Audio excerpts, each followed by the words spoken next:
Olá, amigos do OpaCast, estamos de volta trazendo muitas informações aqui em nosso podcast, OpaCast, o nosso podcast de negócio, um dos maiores podcasts de negócio da região norte do estado do Ceará.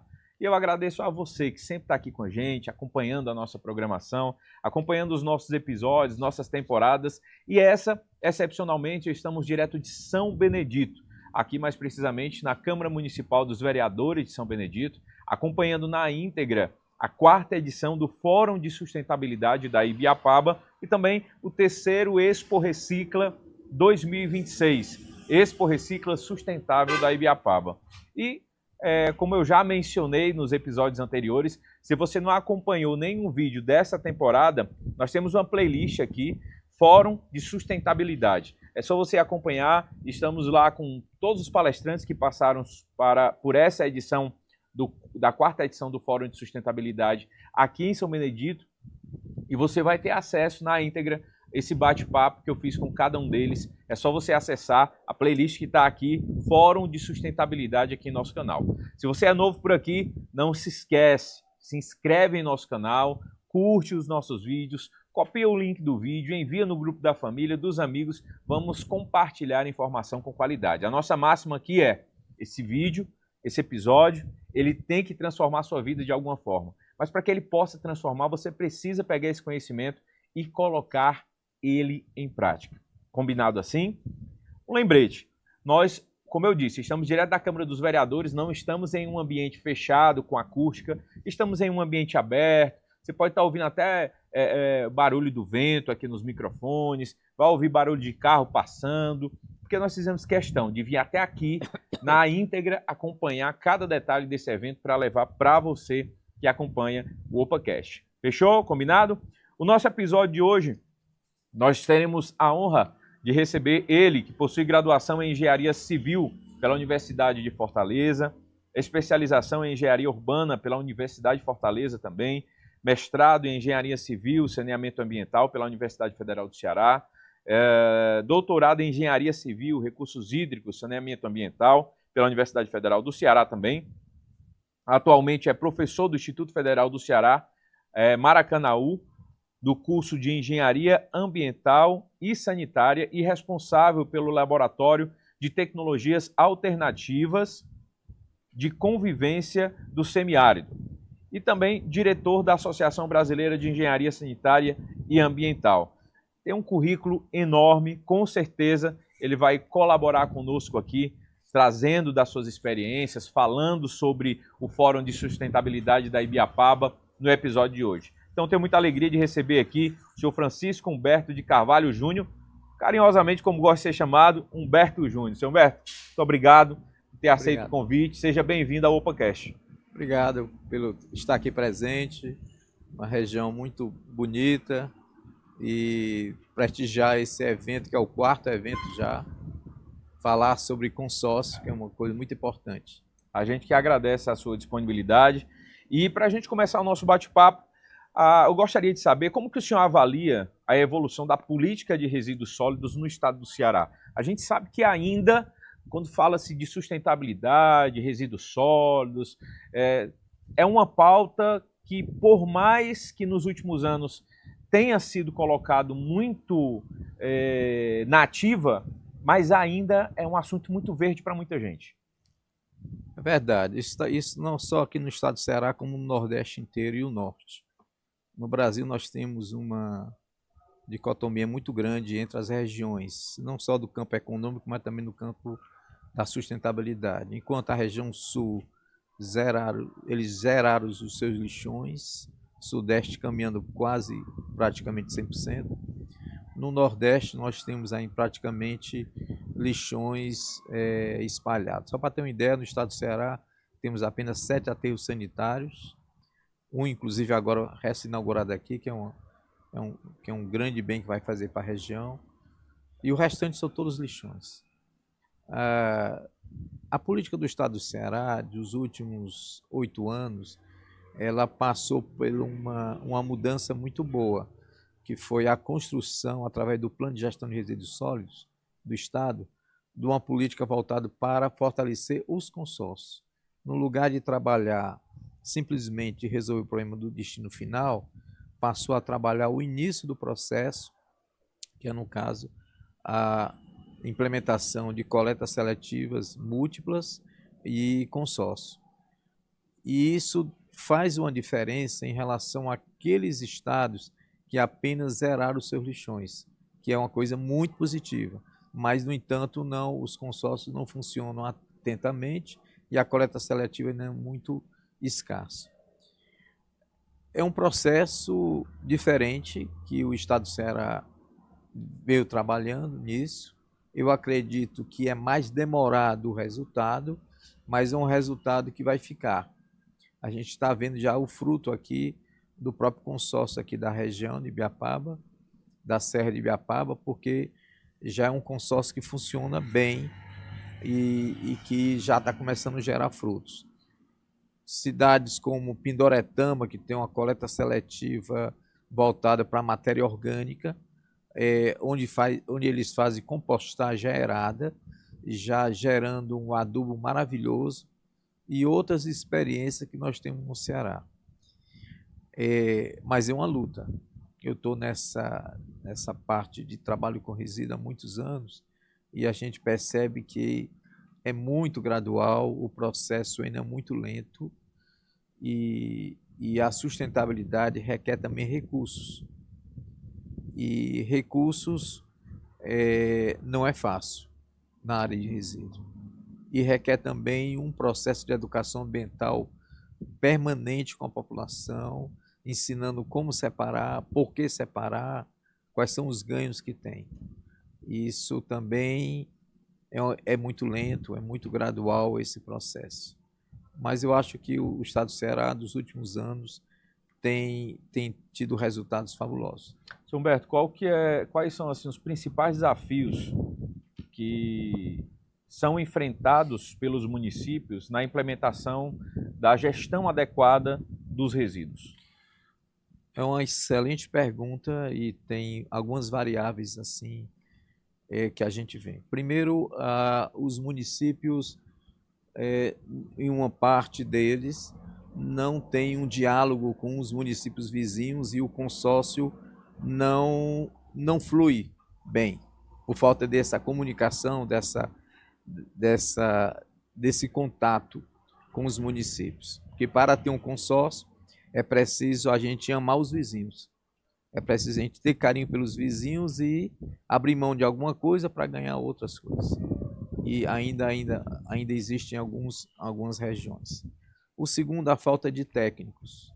Apesar que nós temos uma rede de universidade no Estado do Ceará, o próprio Instituto Federal, a qual eu represento, nós temos praticamente em quase todos os municípios IFs, com um monte de estudantes com boa capacidade, que poderia estar ajudando nessa descentralização de desenvolvimento de projeto, de gestão, etc. Falta uma ponte ainda, uma construção entre a academia e o poder público. Está do lado e às vezes a prefeitura não percebe. O terceiro ponto que existe ainda que é bem polêmico, é a questão da não cobrança da taxa de lixo. A taxa de lixo é uma regra brasileira, aliás, a regra brasileira, ela obriga os municípios a fazer a cobrança. No entanto, por aspectos políticos e eleitorais, basicamente, os municípios, os prefeitos não querem cobrar. Só que não tem recurso para melhorar a coleta de resíduo, para a construção de um aterro sanitário, para construir galpão de triagem, apesar que os consórcios recebem uma parte desse recurso da SEMA, que não é suficiente. Então, é necessário ter um diálogo franco com a população, tem que a população mais carente, mais pobre, não é obrigada a pagar, mas é preciso ter essa cobrança. A taxa de lixo nasceu no mundo no sentido de fazer com que a população pudesse fazer a segregação para a coleta seletiva. Porque no momento que eu segrego o resíduo, reduzo o meu resíduo na minha casa, eu reduzo também meu custo de taxa de lixo dentro de casa. E a partir daí as pessoas começam a reduzir. Então, essa questão de sustentabilidade econômica, ela é fundamental para que a gente tenha projetos bem executados, técnicos, empresas bem remuneradas, uma boa fiscalização. Então, esses 3 itens, para mim, são os itens mais importantes nesse momento.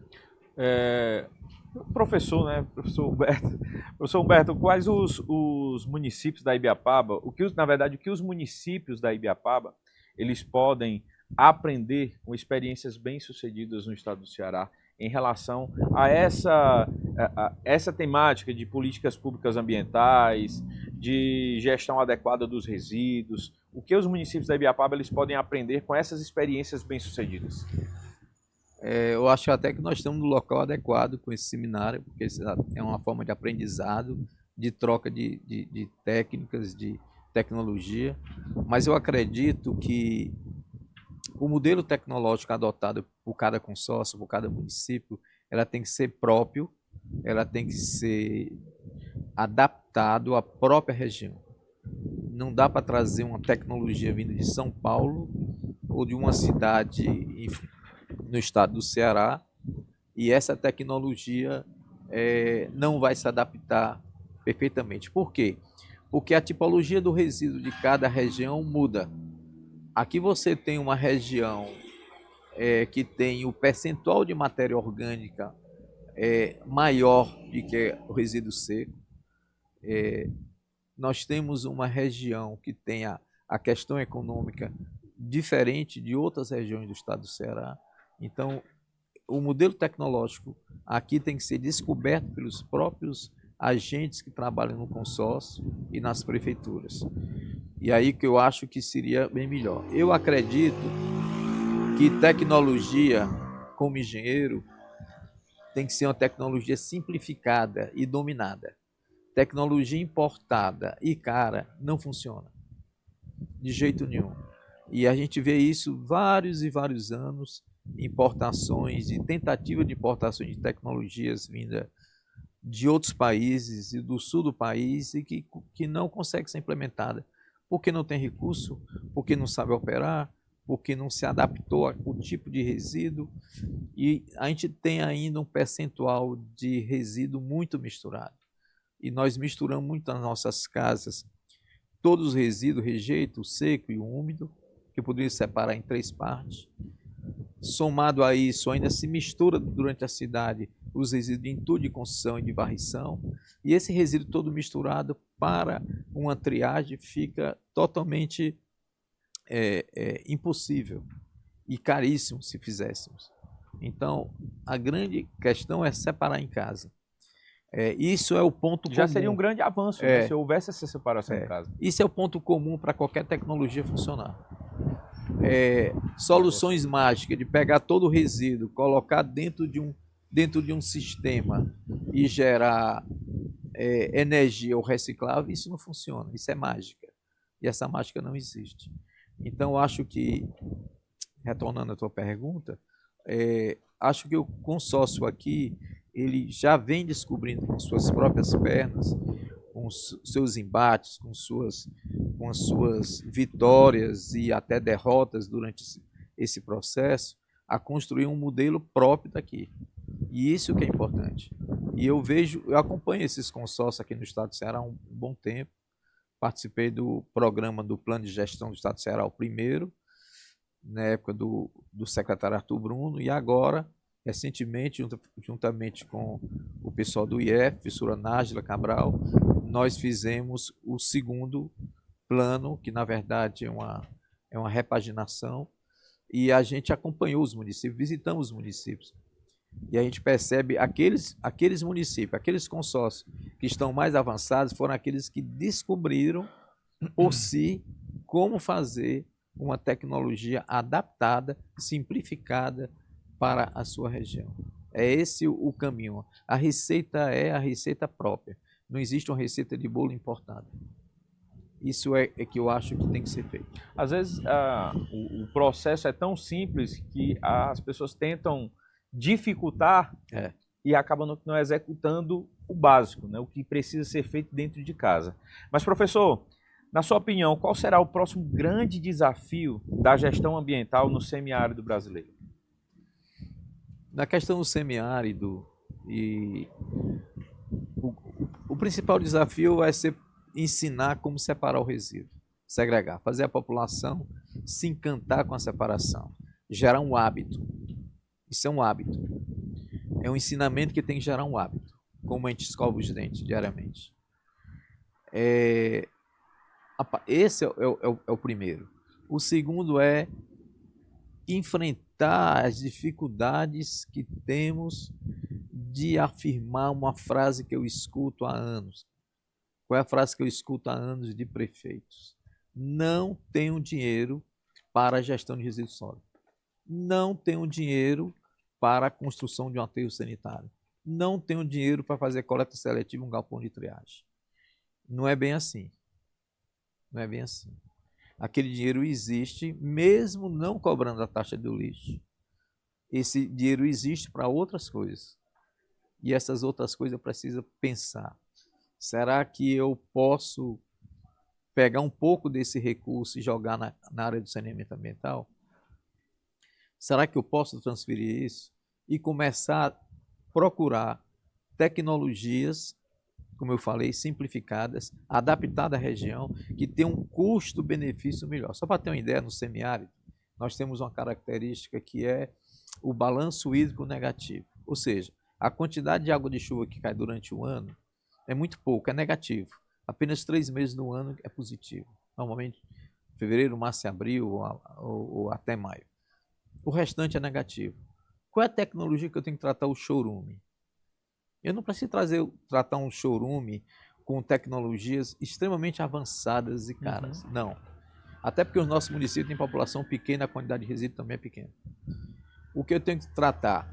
Um processo simples chamado recirculação de chorume com lagoa de evaporação. E esse projeto, que está em norma da BNT, nós utilizamos agora, eu participei desse projeto por sorte, nesse projeto desse aterro daqui, do projeto da tratamento de efluente. E nós colocamos essa tecnologia. E nós acreditamos que essa tecnologia funciona e tem um preço de 60% mais barato do que a implantação de outra tecnologia. Isso já reduz muito. A operação vai para uns 80% de redução. Então, aquilo que eu imaginava que era uma conta grande, passou a ser uma conta pequena e eu começo a viabilizar o meu projeto e executar as coisas. Buscar essas tecnologias, buscar simplicidade nas soluções, é que a gente vai fazer com que funcione. Então, é o seguinte, eu quero participar de uma festa. Eu preciso ter uma roupa adequada para a festa. Você se programa para isso. Você se prepara para isso. Eu não tenho a roupa para ir para a festa. Mas eu posso alugar um paletó. Eu posso pedir emprestado no vizinho e participo da festa. Eu começo a trabalhar com alternativas. E essas alternativas começam a ter resultados. A partir do momento que começa a engrenar e começa a reduzir custos e começa a aparecer outras ideias e outras questões, a gente começa a ter recursos para avançar mais. O primeiro passo é organizar-se. Os departamentos de limpeza precisam se organizar. Eu falei aqui a trazer um técnico. Hoje o técnico está muito barato, infelizmente, eu digo como engenheiro, mas está fácil de contratar técnicos bons. Mas a segunda coisa é ter indicadores. Eu rodei esse estado do Ceará inteiro várias vezes. A gente percebe que a maioria dos municípios não tem os seus indicadores. Ou seja, você não tem os índices para aplicar em projeto. Como que eu vou mensurar algo sem ter indicador? Gravimetria do resíduo, per capita do resíduo e outros mais para poder desenvolver um bom edital de licitação e acompanhamento. Bom, é como você ir a um médico e o médico te pedir um exame de sangue para ele acertar mais no diagnóstico dele, passar o tratamento, e você se recusar, você não vou fazer o exame de sangue. Como é que o médico vai adivinhar? Não vai. Os indicadores têm esse papel. Então, esses indicadores nasce de uma organização e de um técnico lá dentro. Super simples, super fácil e precisa ter. Então eu preciso primeiro, para entrar nessa guerra do combate ao lixo, nessa situação que eu preciso mudar essa realidade, ter pelo menos um técnico com capacidade que desenvolva indicadores, desenvolva ou acompanhe projetos e fiscalização. Eu já dou um passo gigante nesse ato, dentro do município. E isso eu contribuo para o consórcio também, obviamente. E isso vai fazer com que a minha coleta fique mais adequada. Para ter uma ideia, a maioria dos nossos destinos final, e são lixões, não tem uma balança. E como é que é calculado? Por incrível que pareça, se usa a palavra carrada. O que é carrada? Ainda é por carrada. É por carrada. Uns avançaram e botam por metro cúbico. Mas aquele valor é arbitrado. Ele não é um valor real, porque você não sabe exatamente que aquele caminhão está cheio, está meio cheio, etc. O Tribunal de Contas pega muito no pé dos municípios. O que é que tem que ser feito? Tem uma balança rodoviária. E hoje você compra a balança rodoviária usada. Coloca no lixão a balança. E você tem um indicador real de uma informação precisa que eu vou pagar realmente aquilo para a empresa. Será que essa empresa não está faturando muito alto? Ou a empresa está faturando muito baixo que vai quebrar, que é ruim também para o contrato? Então, que negócio é esse que existe que faz com que uma empresa se aventure a pegar um serviço e quando vai ver ele quebra? Não serve para ninguém isso. A população sofre. Que tipo de serviço é esse que uma empresa fatura muito alto porque ninguém mensurou corretamente? Então, uma simples balança já resolveria esse problema do pagamento justo e ter esses indicadores. E esses indicadores vai fazendo com que a gente fomente novos projetos, novas ideias, acompanhe a coleta seletiva. Será que vale a pena eu fazer a coleta seletiva do PET aqui na região? Eu preciso saber quantos por cento de PET eu tenho na gravimetria, que eu deveria fazer a cada ano. E tudo isso só consegue fazer através dos indicadores das Será que o meu colesterol continua alto? Eu tenho que fazer o exame anual para saber se o meu remédio está bom, está ruim, eu troco o que eu tenho que fazer, minha dieta, etc. Isso precisa, são indicadores, são métricas importantes para que a gente acompanhe. E métrica tem que ser feita por técnico. Simples, barato. Hoje, com os IAs, é muito fácil fazer as coisas. Você consegue fazer, tabelar isso, acompanhar e tudo mais. Então, acho que o ponto inicial é a organização, e nessa organização envolve a contratação de um técnico, envolve a construção de indicadores para desenvolver projeto e fiscalização. Perfeito. Professor Humberto Júnior, teve a honra de participar aqui com a gente. Aqui. Obrigado. Muito obrigado, fico muito feliz em recebê-lo aqui, compartilhar dessa sua experiência. Daqui a pouquinho vai começar a sua palestra lá dentro. Então, esse é um pouco do que todos vão compartilhar dessa palestra. Professor, suas considerações finais. Bom, quero agradecer o convite, o Elton e o professor Lee fizeram esse convite. Muito feliz de estar aqui. A minha esposa, inclusive, é de Ibiapina, então ela veio acompanhando para rever aí a saudade da terra. Inclusive, como você disse, minha parente, né? Aragão também, né? Ela é Aragão. E muito feliz, eu estou aqui para aprender, muito mais que para ensinar, né? Porque a gente tem que aprender sempre. Com certeza. E essa experiência que eu vejo aqui é uma das regiões, do ponto de vista de consórcio de resina, uma das mais interessantes para aprender aqui. Então, quando eu recebi o convite, eu não tive dúvida de vir logo. Bacana. De dizer logo um sim, porque esse convite é muito importante, que é que eu vou aprender como se faz as coisas, de que maneira está sendo feito. Por coincidência e por sorte, ter participado do projeto do Aterro também me orgulha muito, uma parte do projeto, né? E de uma tecnologia que eu defendo, tecnologia simplificada.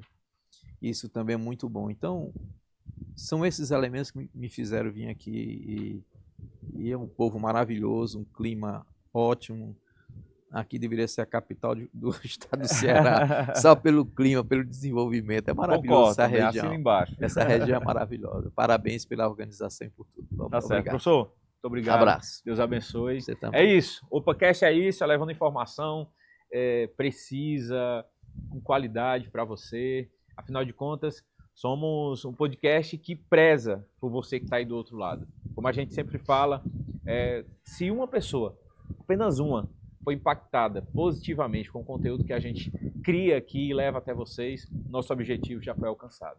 Acompanhe a gente. Se você não viu ainda, acompanhe a playlist aí, Fórum de Sustentabilidade, toda a cobertura completa desse grande evento, 2 dias de palestras, de troca de experiência aqui em São Benedito. A gente está só começando. Fica junto com a gente, não esquece, se inscreve no nosso canal. Até já!